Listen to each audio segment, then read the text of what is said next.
भाई अजय बैरागी जी, भाजपा के राष्ट्रीय महासचिव और द्वीप समूह के संगठन के प्रभारी श्री वाई सत्या कुमार जी, भाजपा के पूर्व अध्यक्ष और राष्ट्रीय कार्यकारिणी के सदस्य विशाल जॉली जी, हमारे पूर्व सांसद और द्वीप समूह के लोकप्रिय नेता विष्णुपाद रे जी, श्री ज्योतिर्मय जी, श्री के रामदास जी, डीसी अरुणागिरी जी, श्रीमती शीला सिंह जी, संजय कुमार सिंह, बी ईश्वर राव, श्री प्रकाश अधिकारी जी, एम विनोद जी, एस मूर्ति जी और आज इस सभागार के अंदर उपस्थित भारतीय जनता पार्टी के प्यारे कार्यकर्ता भाइयों बहनों को मेरा नमस्कार। 2 दिन से द्वीप समूह के अलग अलग कार्यक्रमों में मैं यहां उपस्थित रहा हूं। अभी भी एक हार्बर से कुछ एरिया का भ्रमण कर रात को संगठन के साथ भी 2 बैठकें हैं। कल भी कुछ सरकारी मीटिंग्स कर मैं लगभग 12 बजे के आसपास दिल्ली की ओर जाऊंगा। कुल मिलाकर 3 दिन का दौरा मेरे लिए भी चिरस्मरणीय रहने वाला है। मैं 2016 में पहली बार यहां आया था, तब पार्टी का अध्यक्ष था और उस वक्त वीर सावरकर जी की स्मृति में एक अखंड ज्योत भारत सरकार की ओर से प्रज्वलित की जा रही थी। वो अखंड ज्योत का प्रज्वलन और वो स्थान का उद्घाटन करने के लिए मैं यहां आया था। मैं बहुत छोटी उम्र का था तब से, जब से सावरकर जी को पढ़ा, मेरे हृदय में हमेशा उनका एक अनन्य स्थान और उनके लिए अनन्य मेरा भक्तिभाव रहा है। मैं मन से मानता हूं कि इतनी उत्कृष्ट राष्ट्रभक्ति शायद ही ईश्वर ने किसी व्यक्ति के दिलो दिमाग में दी होगी जितनी वीर सावरकर में थी। और हमेशा समय कैसा भी हो, अपने स्टैंड को बदले बगैर, अपने विचारों को बदले बगैर, रास्ते की कठिनाइयों को जानकर, गंतव्य कितना दूर है उसको पहचान कर, किसी भी विपरीत परिस्थिति में अपने विचारों को बेबाक तरीके से रखना और पूरे समाज का विरोध भी सहन करना, मैं मानता हूं इतनी हिम्मत बहुत कम लोगों के अंदर होती है जो वीर सावरकर के अंदर थी। समय से दूर की देखते थे, देश की सारी समस्याओं का अध्ययन था। अंग्रेजों ने फूट करो और राज करो की जो नीति बनाई थी, उसकी हर चालाकी का तोड़ वीर सावरकर के पास था। और देश की सुरक्षा संबंधित जितने भी मसले बाद में खड़े हुए, अगर सावरकर जी का अध्ययन को पढ़े तो मालूम पड़ता है कि इसके बारे में भी उनका विजन और उनकी दृष्टि बहुत व्यापक और सर्वसमावेशक थी। सावरकर जी ने इसी भूमि में अपने जीवन के 10 साल बिताए, यही सेल्युलर जेल के अंदर बिताए, अपार यातनाएं और मानसिक त्रास को उन्होंने भोगा, मगर झुकने का नाम नहीं लिया।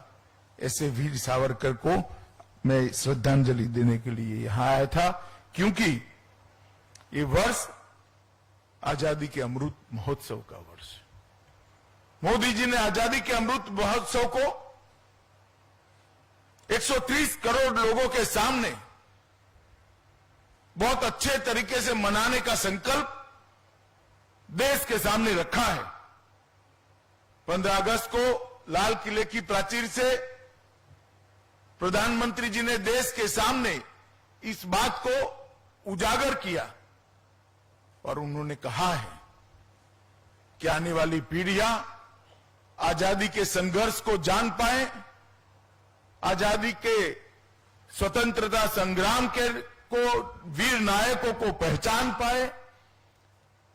कई ऐसे गुमनाम आजादी के स्वतंत्र सेनानी थे जिनको इतिहास में न जगह मिली, न स्थान मिला, न इनकी कोई स्मृति बची है। मगर देश भर में छोटे छोटे गांव में भी ऐसे जो स्वतंत्र सेनानी हैं उनको चुनकर उसकी स्मृति में कुछ न कुछ किया जाए, जिससे हमारी नई पीढ़ी इससे देशभक्ति के संस्कार प्राप्त कर सके। और यही ऊर्जा, यही संस्कार, यही प्रेरणा ही आने वाले दिन में भारत के हर नागरिक को देश के लिए जीने का जज्बा पैदा करती। कई बार मैं युवाओं से बात करता हूं, मुझे थोड़े मजाकिया टोन में भी कुछ युवा पूछते हैं और कुछ उनके मन में पजल होती है, इसलिए भी पूछते हैं कि साहब हमें बताइए, हम तो भगत सिंह कैसे बने, देश तो आजाद हो गया। तब मैं हमेशा कहता हूं कि हमारा जन्म ही आजादी के बाद हुआ है। देश के लिए मरने की जरूरत नहीं है, मगर देश के लिए जीना हमारे हाथ में। अगर हम हमारा जीवन देश के लिए जिए, हमारे जीवन की समस्त गतिविधियों को देश के साथ जोड़कर देखें और देश की छोटी छोटी समस्याएं, चाहे अपने घर की होगी, मोहल्ले की होगी, गांव की होगी, प्रदेश की होगी या देश की, वो बाधाएं, वो समस्याओं को दूर करने के लिए हम गिलहरी की तरह योगदान कर ले तो ये राम सेतु बन ही जाएगा। देश महान बनने से कोई रोक नहीं सकता। जब राम सेतु बनता था, एक छोटी सी गिलहरी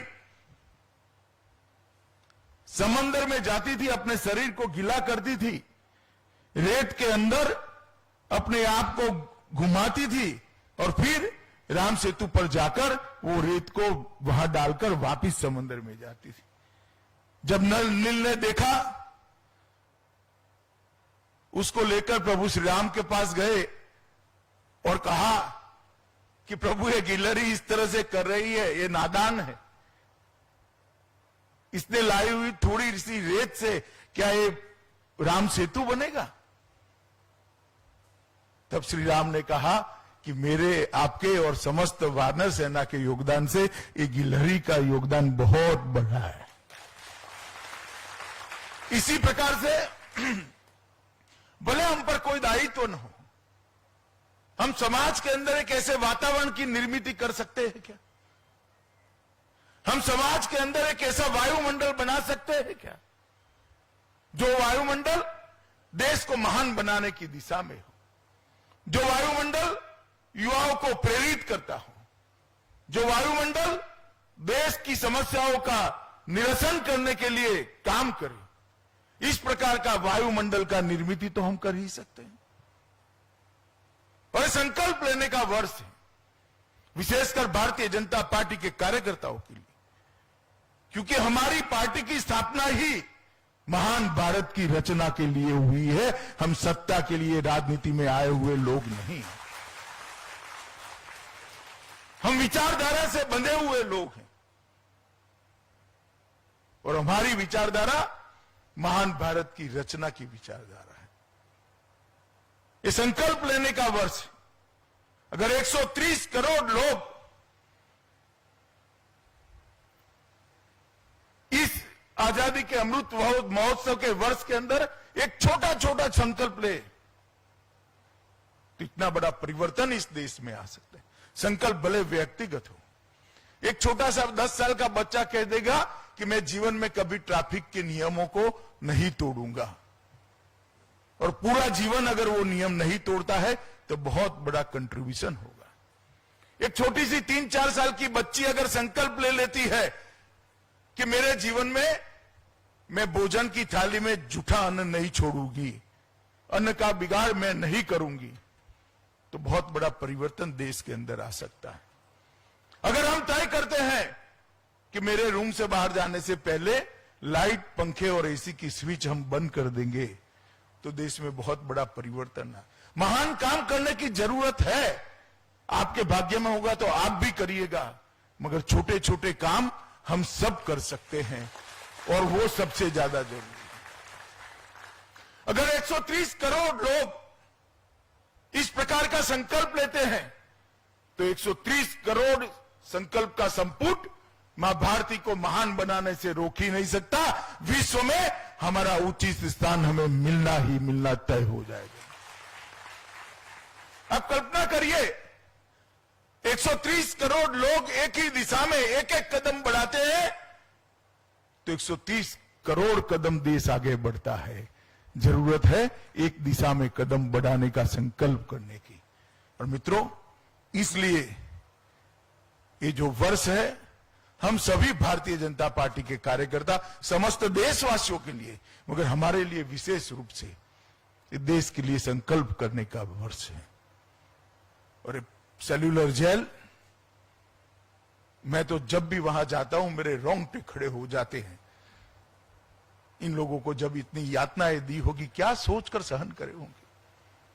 कई ऐसे लोग थे जो जमींदार कुटुंबों से आते थे। बंगाल का सूची मैंने देखा, कई जमींदारों का नाम, कोई बहुत बड़े स्कॉलर्स का नाम अंदर था। कई बड़े धनपतियों के बेटे यहां जेल में रहे और कोल्हू में बेल की जगह बंद कर तेल निकालने का काम किया, कोड़े खाए, पारावार यातनाएं सहन करी और सामने घनघोर अंधेरा था। एक ऐसी सत्ता के सामने वो लड़ रहे थे जिसका सूरज कभी डूबता नहीं था। मालूम नहीं उन्होंने अपने जीवन में आजादी को देखा या नहीं देखा, कई लोग नहीं देख पाए होंगे, मगर जब हम सोचते हैं तो मालूम पड़ता है कि वो लड़ाई वो न लड़ते तो आज हम स्वतंत्र भारत में हवा नहीं, श्वास नहीं ले सकते थे। इस भारत की स्वतंत्रता ऐसे अज्ञात करोड़ों स्वतंत्र सेनानियों के बलिदान, तपश्चर्या और उनके समर्पण के कारण ही मिली। और ये वर्ष है उनके सपनों का भारत बनाने का, और मोदी जी ने अभियान आगे बढ़ाया है। मेरे आज अंडमान निकोबार के सभी साथियों को अपील करने आया हूं कि आजादी के अमृत महोत्सव का जो वर्ष है, हम भारतीय जनता पार्टी के कार्यकर्ता अपने आप को भारत माता को पुनर्समर्पित करें और पूरा जीवन भारत माता को आगे बढ़ाने के लिए काम करें। ये संकल्प लेने का वर्ष आज हमारे लिए है, दिन आज हमारे लिए है। यही अंडमान निकोबार की भूमि पर सुभाष बाबू आजाद भारत का सबसे पहला तिरंगा फहराए थे। भले आजादी अल्पजीवी निकली, मगर आजादी के लड़ने वालों में वो महान योद्धा ने देश के एक भूभाग को आजादी दिलाने का काम किया था। बहुत बड़ा कठिन सफर उन्होंने तय किया था।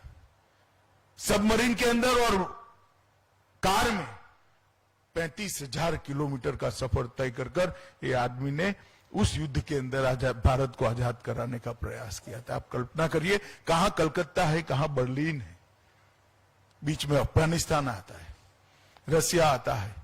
ये सब घूम घाम कर अंग्रेजों से नजर बचाते बचाते बर्लिन पहुंचे और आजाद हिंद भारत की स्थापना की। सिंगापुर पहुंचकर वहां सरकार बनाने का काम किया।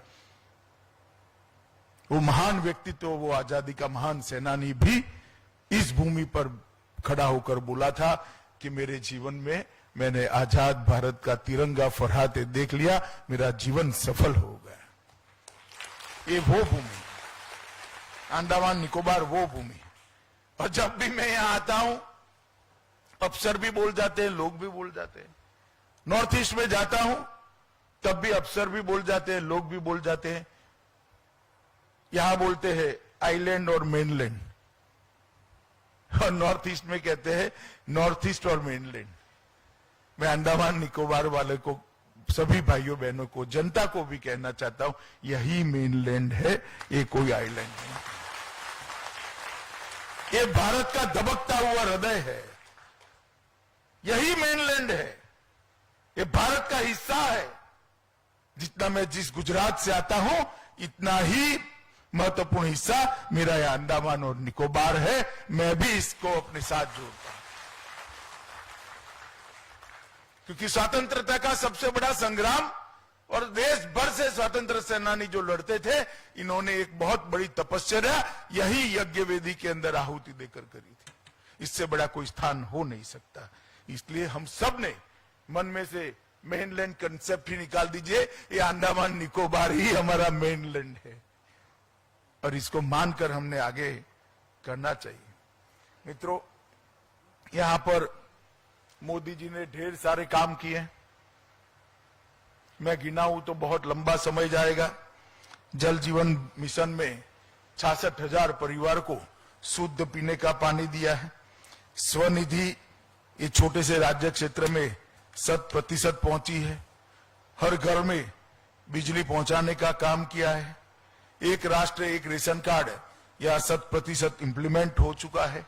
आज ही मैं 29 स्वास्थ्य केंद्रों का लोकार्पण कर आया। इसको मिलाकर 129 स्वास्थ्य सेहत केंद्रों की स्थापना कर दी गई है। अब कहीं पर भी एक भी नया स्वास्थ्य केंद्र बनाने की जरूरत नहीं है।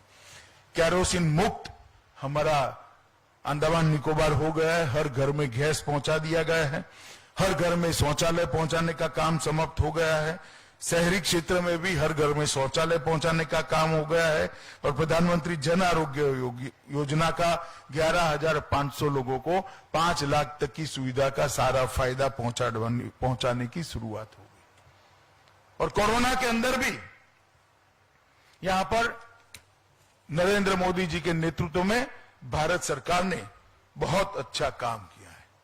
मित्रों, मैं कई बार कांग्रेस के नेताओं को सुनता हूं, तब मुझे सवाल आता है कि किस विश्वास से बोलते हैं, किस मिट्टी के बने हुए हैं। इतनी जोर से और निर्लज्जता से कोई झूठ कैसे बोल सकता है। मैं पूछना चाहता हूं इन लोगों कि भाई 60 साल तक आपने शासन किया, देश में 4 पीढ़ी शासन किया, मुझे बताओ तो अंडमान के हर घर में आप शौचालय पहुंचा पाए थे क्या? हर घर में बिजली पहुंचा पाए थे क्या? गरीब व्यक्ति को आयुष्मान भारत योजना का कार्ड पहुंचा पाए थे क्या? इतने सारे आरोग्य केंद्र बना पाए थे क्या? मित्रों, ढेर सारे काम जो हर व्यक्ति की चिंता करते, हर व्यक्ति को अपना जीवन स्तर ऊपर उठाने का मौका देते हैं, ये काम भारतीय जनता पार्टी ने किया। आप कल्पना करिए, घर के अंदर गैस नहीं है और माता धुएं वाले घर में रहती है, लकड़ियां जलाकर, टहनियां जलाकर, कंडे जलाकर खाना पकाती है। उसकी स्वास्थ्य का क्या होगा? आंख की ज्योति चली जाती है, फेफड़ों में धुआं जाकर वो फाइब्रोसिस से कसमय ही मृत्यु का वरण करती है। हर घर में गैस देकर मोदी जी ने 13 करोड़ माताओं को कसमय मौत से शरण में जाने से बचाने का काम किया। 10 करोड़ शौचालय बनाकर एक 15-16 साल की बच्ची खुले में शौच क्रिया करने जाएगी, कितनी शर्म आएगी उसको। वो रात पड़ने की राह देखती थी बेचारी, आज वो भी हम सब की तरह शर्म से मुक्त होकर, निश्चिंत होकर अपने घर में बने हुए शौचालय का उपयोग कर सकती है। वो सारी बच्चियों को शर्म से बचाने का काम हमारे प्रिय नेता नरेंद्र मोदी ने किया है। और एक कांग्रेसी आज भी पार्लियामेंट में बोल रहे हैं कि काम तो हम कर रहे हैं, हमने किया था, फला किया था, ढिका किया था। भाई, इतने साल से कनेक्टिविटी की बात चलती थी। चेन्नई से अंडमान निकोबार तक का सबमरीन केबल लगाने का आपको सोच भी आया था क्या? बताओ भाई, आया था भाई? आया था? मोदी जी ने 18 में चालू किया, 20 में समाप्त कर दिया। आज यहां पर कनेक्टिविटी का कोई प्रॉब्लम नहीं। कांग्रेस में सरकारें कैसे चलती थी? एक सरकार सोचती थी, दूसरी सरकार योजना बनाती थी, तीसरी सरकार टेंडर निकालती थी, चौथी सरकार काम को चालू करती थी और 5वीं सरकार आई तो उद्घाटन करती थी। और कई सारे प्रोजेक्ट तो बीच में ही 5 सरकारों के अधर में लटक जाते थे। मोदी जी ने देश में कार्य संस्कृति बनाई है। मोदी जी ही भूमि पूजन करते हैं और मोदी जी ही लोकार्पण करते हैं। ये भारतीय जनता पार्टी की सरकार है। जो सरकार इसका भूमि पूजन करती है वही सरकार इसका लोकार्पण करती है। इसीलिए विकास इतना द्रुत गति से, तेज गति से आगे बढ़ा है। 1224 करोड़ रुपए की लागत का 12 प्रमुख द्वीपों को जोड़ने वाला आज ये प्रोजेक्ट समाप्त हो गया है। पोर्ट ब्लेयर में 200 जीबीपीएस और अन्य द्वीपों में 100 जीबीपीएस की कनेक्टिविटी आज आप सबके लिए उपलब्ध है। मित्रों, ये फ्लैग पॉइंट जहां देश का सबसे पहला तिरंगा फहराया गया, सुभाष बाबू जैसे व्यक्ति ने फहराया, वो भुला दिया गया था। जब वो घटना को 75 साल हुए, मोदी जी यहां आए और मोदी जी ने 2018 में यहां फिर से 100 फुट ऊंचा तिरंगा लगाकर सुभाष बाबू की स्मृति को जीवित करने का 3 द्वीपों का पुनः नामकरण किया गया। स्वराज द्वीप, शहीद द्वीप और नेताजी ब्रिज द्वीप, सुभाष चंद्र बोस द्वीप। कभी इन लोगों को विचार ही नहीं आया, कभी विचार नहीं आया। गांधी नेहरू, गांधी नेहरू, गांधी नेहरू, गांधी नेहरू। महात्मा गांधी नहीं भैया, आप गलत मत समझ लें, उनका भी नाम तो नहीं बोलते हैं। ये 2 परिवार के अलावा किसी का विचार ही नहीं आया उनको। नरेंद्र मोदी जी ने दुनिया की सबसे बड़ी सरदार पटेल की प्रतिमा बनाकर सरदार पटेल को उचित सम्मान देने का काम किया। सुभाष बाबू के जन्मदिन को पराक्रम दिवस नाम देकर आज पूरी सरकार मना रही है। देश के करोड़ों करोड़ों बच्चों और युवाओं को सुभाष बनने की प्रेरणा देने का काम ये भारतीय जनता पार्टी की सरकार करती है। ढेर सारे काम लटके हुए थे। मुझे कोई जवाब दे, अंडमान निकोबार के कांग्रेस ही थोड़ा, कि भाई आप क्या करें, जरा बताओ ना मुझे, आप क्या करें। अक्षय ऊर्जा परियोजना 20 मेगावाट का ground mounted solar power plant की स्थापना शुरू हो गई है। इलेक्ट्रिक कारें और बसें ढेर सारी मात्रा में यहां भेज दी गई है। कल गोगो फेरी का मैंने ही उद्घाटन किया और 500 यात्री और 150 टन मालवाहक जहाज को भी अंडमान निकोबार प्रशासन को दे दिया है। सभी घरों में स्मार्ट मीटर लगाने का काम पूरा हो गया है। धनी खाड़ी बांध की ऊंचाई बढ़ाई है। मेडिकल कॉलेज की स्थापना करी है। कोई जरा हिसाब तो मांगो भाई, आप लोग क्यों नहीं मांगते बताओ। मांगना चाहिए या नहीं मांगना चाहिए?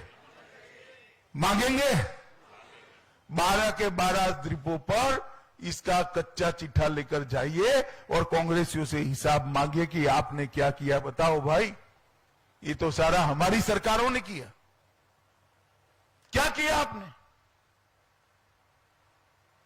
भारतीय जनता पार्टी के कार्यकर्ता गौरव के साथ जाए। मैं आपको बताता हूं, आपने चुनी हुई सरकार ने 7 साल में ऐसा काम नहीं किया कि जिसके कारण शर्म से आपका सर झुके। ऐसा काम किया है कि सीना तान कर, उन्नत मस्तक कर देश के सामने आप जा सकते हो। इस प्रकार का काम करा। बहुत बड़े, आज भी लगभग 1000 करोड़ के प्रोजेक्ट का मैंने या तो लोकार्पण किया या तो उसका भूमि पूजन किया है।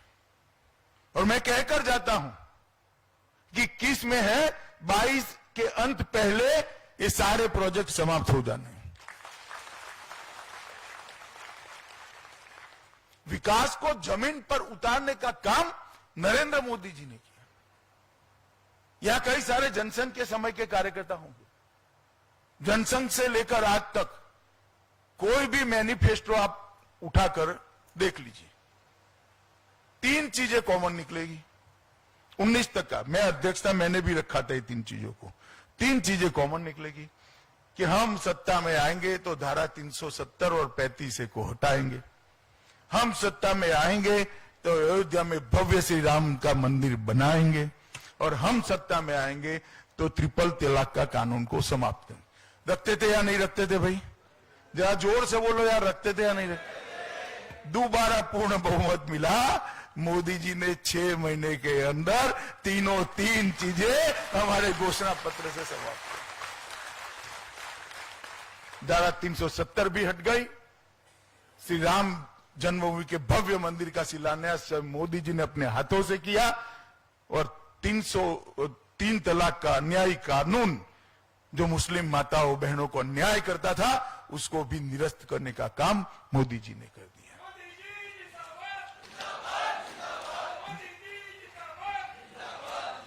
मोदी जी ने देश की सुरक्षा को भी, मैं फिर से यहां आने वाला हूं कुछ समय के बाद, आज थोड़ा हड़बड़ी में हुआ है, मौसम भी ठीक नहीं था, बहुत सारे कार्यकर्ता आ नहीं पाए हैं, मगर अगली बार कार्यक्रम की शुरुआत ही कार्यकर्ता सम्मेलन से करेंगे, तो पूरा समय आपके लिए मिलेगा।